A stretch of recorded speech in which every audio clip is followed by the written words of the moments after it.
আসসালামু আলাইকুম রহমতুল্লাহি ওবরাকাতুহু। আশা করি সবাই ভালো আছেন। আজ শুক্রবার গেল, আজকে 11ই জুলাই, রোজ শুক্রবার। বর্তমান বাংলাদেশ সময় 6টা, প্রায় 6টা বাজতে 6-7 মিনিট বাকি আছে। তো কে কী অবস্থায় আছেন অবশ্যই কমেন্ট করে, সুযোগ থাকলে অবশ্যই কমেন্ট করে জানাবেন। এখানে একটা গাছ লাগাইছিলাম, দেখেন, বেশ কয়েক মাস আগে।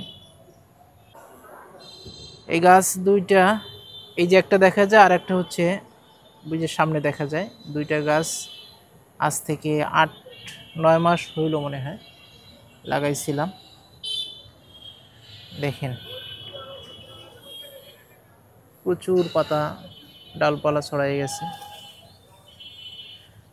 বেশ ভালো মোটা হয়েছে। দেখেন, এই দেখেন গাছের গোড়ায় একদম আগাছা হয়ে ভরে গেছে একদম। এই দেখেন অবস্থা। এটাও মাশাআল্লাহ মোটামুটি অনেক বড় হয়ে গেছে। দেখেন, যখন লাগাইছিলাম তখন একদম ছোট ছিল, একদম ছোট ছিল, মনে করেন ওই যে ওই লাঠিটার মতো ছিল। সেখান থেকে এই পর্যন্ত আসছে, আলহামদুলিল্লাহ, শুক্রিয়া। এখন নতুন করে ওই পাশে কৃষ্ণচূড়ার ফুলের গাছ লাগাইছি। ওখানে একটা লাগাইছি, বাহিরে একটা লাগাইছি, আর সামনে একটা। চলুন একটু দেখাই ওই দিকটা।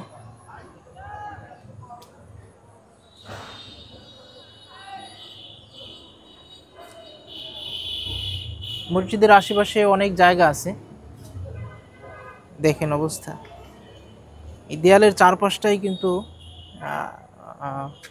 6 ফিট রাস্তা, 6 ফিটের রাস্তা, কিন্তু ঘাস, এগুলি শাক সব। দেখেন কলমি শাক, যেগুলো আপনারা কিনে খান। দেখেন কেমনে হয়ে আছে, দেখেন প্রচুর শাক। এগুলি খাওয়া যায় কিন্তু, একদম তরতাজা, ফ্রেশ, কোনো কাদামাটি কিছু নাই। দেখেন একদম ফ্রেশ। দেখেন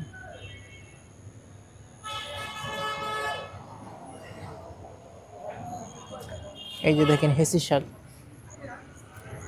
কি সুন্দর সুন্দর হেসি শাক। দেখেন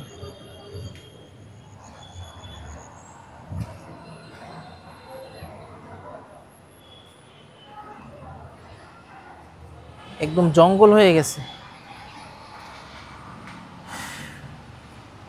আস্তে আস্তে এগুলি পরিষ্কার করিয়ে নেব, দেখি। খাদেমরা যারা আছে সময়ই পায় না। এই যে দেখেন, এই গাছটা লাগাইলাম আজকে, এটা কৃষ্ণচূড়া গাছ। এই পয়েন্টে লাগাইছি, এদিকে আরও একটা, দুইটা, ওখানে একটা, তিনটা। ওই দুই নিম গাছের মাঝখানে একটা লাগাবো, তিনটা। তো আমি চিন্তা করলাম যে এখানে যদি 4-5টা যদি কৃষ্ণচূড়া গাছ থাকে, তো গাছগুলি বড় হলে যখন ফুল দেবে, কৃষ্ণচূড়া গাছে কিন্তু ফুল যখন ফুল দেয় তখন পুরা গাছটাই ফুলে আচ্ছাদিত হয়ে থাকে, একদম লাল টকটকে। তো তখন মসজিদের এই সামনের এই ভিউটা আরও চমৎকারভাবে ফুটে উঠবে। এই চিন্তা করে আমি এখানে 6টা কৃষ্ণচূড়া গাছ লাগানোর পরিকল্পনা করছি। ফাঁকে ফাঁকে কিছু ফলের গাছও লাগাবো।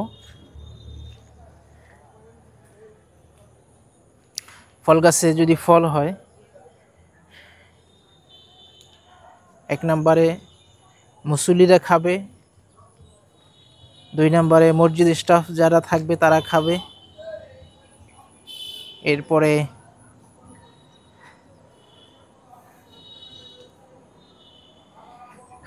মসজিদের পাড়া প্রতিবেশী যারা আছে তারা খাবে, পাশেই বাজার, বাজারের দোকানদার যারা আছে তারা খাবে, এরপরে অনেক ড্রাইভাররা আছে, যার যখন সুযোগ হয় বা খেতে মন চাইবে খাবে, সবার জন্য উন্মুক্ত। সদকায়ে জারিয়া হিসেবে কিছু ফলের গাছও লাগাবো।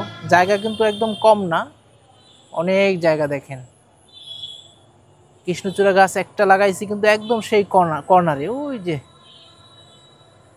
দেখা যাচ্ছে অল্প করে। তো চিন্তা করছি এখান থেকে এই কোনায় একটা লাগাবো, এই কোনায় একটা লাগাইয়া এখান থেকে একদম সেই গাছ সোজা বরাবর মাঝখানে একটা লাগাবো, এরপরে এই 2 নিম গাছের ফাঁকে একটা লাগাবো।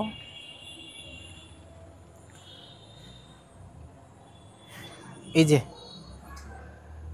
এই নিম গাছ আর এইটা, এই দুইটার মাঝখানে এখানে একটা লাগাবো, এই জায়গাটাকে একটা লাগাবো ইনশাল্লাহ চিন্তা করছি।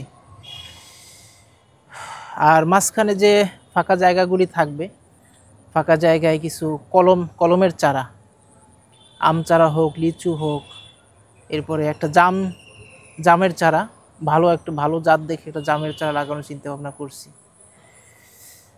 তো এই জায়গাটা মোটামুটি একটা ফুল এবং ফলের বাগান করে ফেলবো চিন্তা করছি।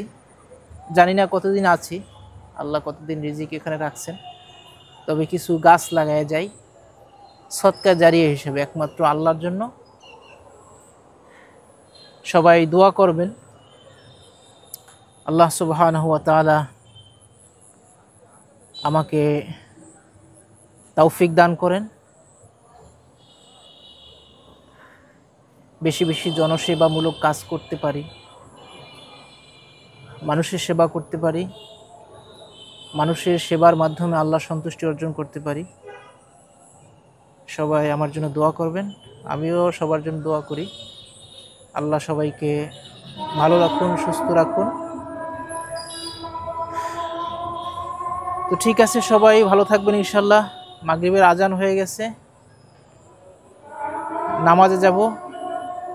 সকলকে নামাজের প্রতি আহ্বান জানিয়ে আজকের মতো এখানেই বিদায় নিচ্ছি। আবার দেখা হবে নতুন কোনো ভিডিওতে। সে পর্যন্ত আল্লাহ হাফেজ, আল্লাহ হাফেজ। আসসালামু আলাইকুম ওয়া রাহমাতুল্লাহ।